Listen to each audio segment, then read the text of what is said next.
నమస్తే, this is Sourya. Welcome to our channel. ఈ రోజు మనతో పాటు సీనియర్ జర్నలిస్ట్ దాము బాలాజీ గారు ఉన్నారు.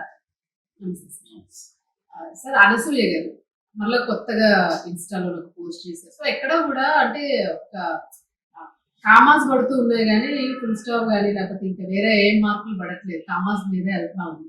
సో ఏమంటారు ఆ పోస్ట్ కి సంబంధించి? నిన్న ఒక అనసూయ పోస్ట్ పెట్టింది. ఆ పోస్ట్ కి రియాక్షన్ గా చాలా మంది మహిళలు ఇప్పుడు రంగంలోకి వచ్చి దాదాపు అనసూయ మీద ఒక 3 కేసులు వారికి ఫైల్ అవుతాయని చెప్తున్నారు.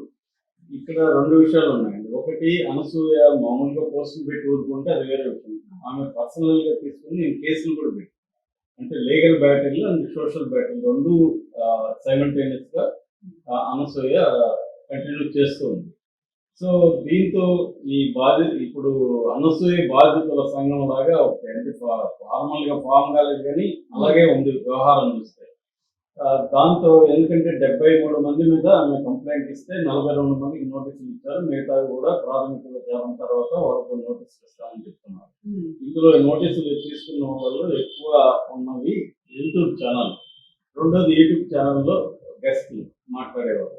వీళ్ళల్లో చాలా మంది మహిళలే ఉన్నారు. సో అంటే సంధ్యారెడ్డి నెంబర్ 1 కావచ్చు, తర్వాత దుర్గా గారు కావచ్చు, తర్వాత రజనీ కావచ్చు, ఇట్లా చాలా మంది అయితే ఉన్నారు.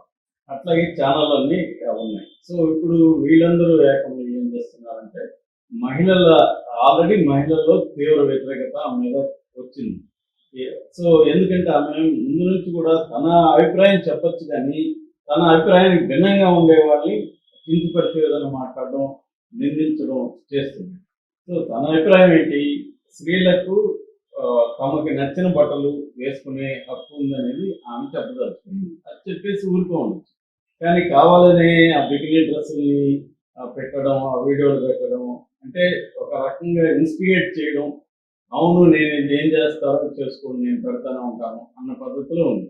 సో అలాంటప్పుడు రియాక్షన్ కూడా అలాగే ఉంటుంది కదా, రియాక్షన్ కూడా వాళ్ళ పద్ధతిలో చేస్తారు. ఇందులో రియాక్షన్లలో కొన్ని ఘోరమైన రియాక్షన్స్ కూడా ఉన్నాయి.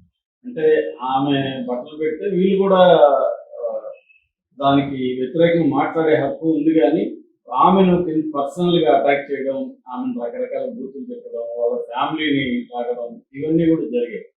సో దాంతో ఇప్పుడు నిజానికి ఆమె సైలెంట్ అయితే వీళ్ళు కూడా సైలెంట్ అయిపోతారు. కానీ ఆమె అవదలుచుకోలేదు. ఎందుకంటే నేను చాలాసార్లు చెప్తుంటాను, సినిమా హీరోయిన్లకు కానీ సినిమాలో యాక్టర్స్ కానీ దే నీడ్ పబ్లిసిటీ.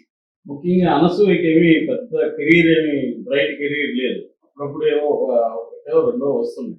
సో ఆమెకి పబ్లిసిటీ కావాలి. పబ్లిసిటీ ఉంటే ఇప్పుడు ఏంటంటే ఇండస్ట్రీలో at the end of the day there is no such thing as bad publicity అంటారు. అంటే ఎవరి పబ్లిసిటీ, ఎవరి kind of publicity is good only, వాళ్ళకి ఉపయోగపడుతుంది. సో పాపులర్ అయ్యే కొద్దీ సినిమా ఛాన్సులు వస్తాయి. రెండవది వాళ్ళ సోషల్ మీడియా నుంచి కూడా డబ్బులు వస్తుంది పోస్టులు పాపులర్ అయితే. సో ఈ 2 రకాల ఆదాయాల కోసం ఆమె యూజ్ చేస్తున్నట్టుగా మనకు అర్థం. ముందు నుంచి కూడా ఆమె స్ట్రాటజీ అదే. ఎందుకంటే ఆమెకి సినిమా అండ్ ఇదే కాకుండా వేరే అడ్వర్టైజ్మెంట్లు కూడా, అడ్వర్టైజ్మెంట్, షాప్ ఓపెనింగ్స్, ఈ మధ్యలో కూడా షాప్ ఓపెనింగ్ 2-3 వచ్చినాయి. సో ఇవన్నీ డబ్బులే కదా ఫైనల్ గా. సో ఏమవుతుంది, తిట్టుకొని ఇంకా రచ్చకూడదాం అన్న పద్ధతిలో ఆమె వెళ్తుంది. వీళ్ళు అదే పద్ధతిలో జరుగుతుంది. సో నిన్న ఒక వీడియో ఆమె ఏం పెట్టిందంటే, వారణాసిలో మ్యూజిక్ వేసిన బ్యాక్గ్రౌండ్ లో వేసి, brain washed women are more dangerous than misogynistic men because they think patriarchy సంస్కృతి సంప్రదాయం అని పెట్టింది. అంటే ఈమెకి ఏదో పెద్ద తెలిసినట్టు, ఎవరు మహిళలకు ఏమీ నాలెడ్జ్ లేనట్టు, ఈ సంస్కృతి సంప్రదాయం అనే వాళ్ళందరూ కూడా బ్రెయిన్ వాష్ చేయబడినట్టు, ఈమె బ్రెయిన్ వాష్ కానట్టు. నిజానికి ఇక్కడ 2 విషయాలు నేను చాలాసార్లు చెప్పాను. ఒకటి పేట్రియార్కీ, ఇంకొకటి కన్జ్యూమర్ మార్కెట్. ఈ 2 కూడా స్త్రీలనే కాదు, మగవాళ్ళని అందరినీ కూడా ప్రభావితం చేస్తుంటాయి. ఈమె ఒకటే చెప్తుంది, పేట్రియార్కీ ఈమెని ప్రభావితం చేసేది మార్కెట్ చేస్తుంది, కన్జ్యూమర్ మార్కెట్ చేస్తుంది. అంటే నువ్వు ఇలా ఉండాలి, ఈ స్టైల్ ఉండాలి, అందంగా ఉండాలి, 0 ప్యాక్ ఉండాలి, స్త్రీలకైతే 6 ప్యాక్ మగవాళ్ళకు ఉండాలి. అంటే బీటీని ఒక మార్కెట్ చేయడం అనేది, బీటీ చుట్టూ $multi-billion మార్కెట్ ఉంది, $multi-billion మార్కెట్ బీటీ చుట్టూ ఉంది. ఈ బీటీ ట్రాప్ లో మహిళలు పడతారు, మగవాళ్ళు పడతారు. మహిళలు ఎక్కువ పడతారు, ఎందుకంటే వాళ్ళు ఎక్కువ దానికి ఇదవుతారు కదా. సో ఈమె ఒక విషయాన్ని చెప్తుంది. ఈమె చెప్పిన దాంట్లో అబద్ధం ఏమీ లేదు. కరెక్ట్. ఏంది స్త్రీలని బ్రెయిన్ వాష్ చేస్తారు. ఆ బ్రెయిన్ వాష్ వల్ల వాళ్ళు తమకు వ్యతిరేకమైన భావజాలాన్ని తాము నమ్ముతారు, ప్రొపగేట్ చేస్తారు.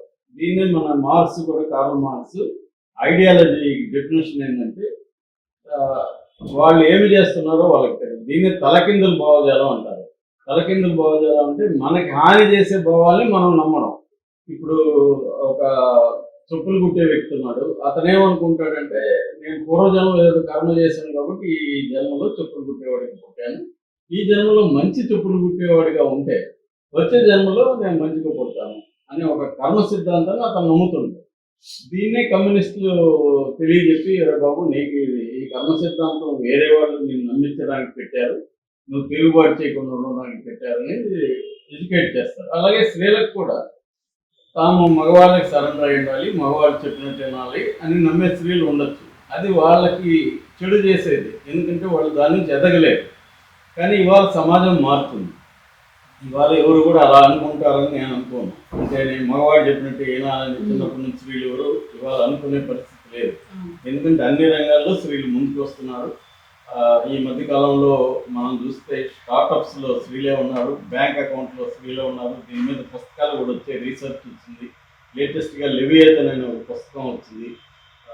మన సౌరభ్ ముఖర్జీ అని ఆయన రాశాడు. అందులో ఒక చాప్టర్ ఈ మధ్య అంటే గత 10 ఏళ్లలో అన్ని రంగాల్లో స్త్రీలు ఎలా ముందుకు వస్తున్నారు అనేది ఆ చాప్టర్. కాబట్టి ఈమె అనుకున్నట్టేమి అంత ఘోరంగా పేట్రియార్కీ కరెక్టు అని వాళ్ళు ఏమి నమ్మట్లేదు. కొంతమంది సంప్రదాయానికి ఇది ఇస్తున్నారు. అంత మాత్రాన వాళ్ళు ముసుగులు వేసుకునేవి పాత సంప్రదాయం అనేది కూడా మారుతుంది. కాకపోతే విచ్చలవిడిగా నువ్వు ఇదైపోయి రెచ్చగొట్టే విధంగా కావాలనే బట్టలు వేసుకొని పిల్లల ముందు కూడా బికినీలు వేసుకొని వీడియోలు చేస్తూ, కొడుకు చెప్తా ఉంటే కూడా ఇది నా చాయిస్ రా అని వాడికి కూడా చెప్తూ చెప్పడం అనేది ఆమె ఏ భావజాలాన్ని ప్రచారం చేస్తుంది? మార్కెట్ భావజాలాన్ని ప్రచారం చేస్తుంది. అందుకంటే ఏమి అంటే ప్రధానికి కూడా విచ్చలవిడితనానికి, స్వేచ్ఛకు, తర్వాత బాధ్యతకు, వీటన్నిటికీ మధ్య థింగ్ లైన్ ఉంటుంది. నా ఇష్టం వచ్చినట్టు నేను ఉంటాను, కడ్రాయి వేసుకొని కూడా వెళ్ళచ్చు, నా ఇష్టం అనేసి.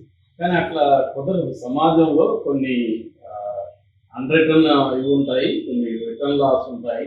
మనం 10 మందిలో ఉన్నప్పుడు ఒక రకం బిహేవ్ చేస్తాం, ఇంట్లో ఉన్నప్పుడు ఒక రకమైన బట్టలు వేసుకుంటాం. ఇవన్నీ కొంత బ్యాలెన్స్ ఉండాలి. ఈమె అది రెచ్చిపోయి నేను కేసులు పెడతాను అంటే నువ్వేమీ అతీతం కాదు కదా సమాజానికి. సమాజంలో ఉన్నావు, ఒక బాధ్యతాయుతమైన తల్లి ఇంట్లో ఉన్నావు. ఉన్నప్పుడు ఖచ్చితంగా కొన్ని రకాల ఇది పాటించాలి. అది ఎక్స్ట్రీమ్కి వెళ్ళిపోయి శివాజీ ఎప్పుడో ఆయన అసలు కారకుడు, ఆయన ఎప్పుడో అయిపోయింది.